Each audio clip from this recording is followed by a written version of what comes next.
Hello everyone and welcome to my YouTube channel. මේ video එකෙන් මම කියන්නේ අලුතින් පාස්පෝර්ට් එකක් හදන හැටි හා පරණ පාස්පෝර්ට් එකක් අලුත් කරගන්න විදිහ හා ඒවට ඕන කරන ලියකියවිලි සම්බන්ධව. ඉස්සෙල්ලම කරන්න ඕනේ ලංකාවේ ඉමිග්‍රේෂන් වෙබ්සයිට් එකට ගිහිල්ලා ඔන්ලයින් අපොයින්ට්මන්ට් එකක් දාන්න ඕනේ. අපොයින්ට්මන්ට් එක දාන්න කලින් ස්ටුඩියෝ එකට ගිහිල්ලා ෆොටෝ එක ගන්න ඕනේ.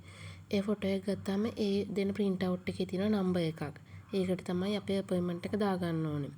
ඔයාලගේ බබාලටත් පාස්පෝර්ට් හදනවා නම් එයාලටත් ෆොටෝ අරගෙන ඒ නම්බර් එකට වෙන වෙනම අපොයින්ට්මන්ට් දාගන්න ඕනේ.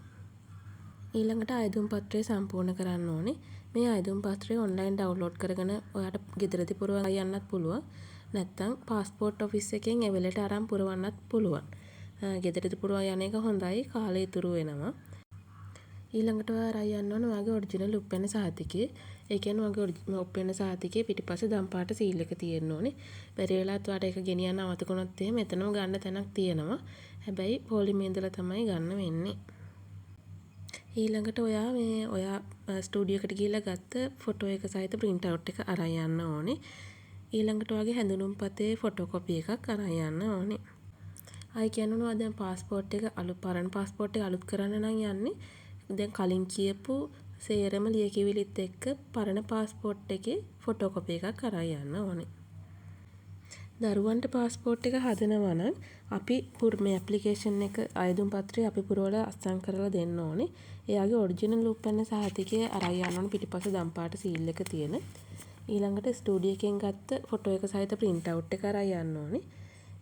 ඊළඟට අමතර ලියකියවිලි තමයි මෙතන තියෙන ෆෝම් එකක් අපි දරුවට වෙනම පාස්පෝර්ට් එකක් හදනවට කැමැත්ත දෙනවා කියලා. ඒකත් අපි පුරවලා බාර දෙන්න ඕනේ. ඊළඟට කියන්න ඕන වගේ බිරිඳ හරි සැමියා හරි ආරක්ෂක අංශයේ ඉන්නවනම් එයාලට පොලිමේ ඉන්න නැතුව එයාලගේ ලියකියවිලි ටික හරි ගස්ස ගන්න පුළුවන්.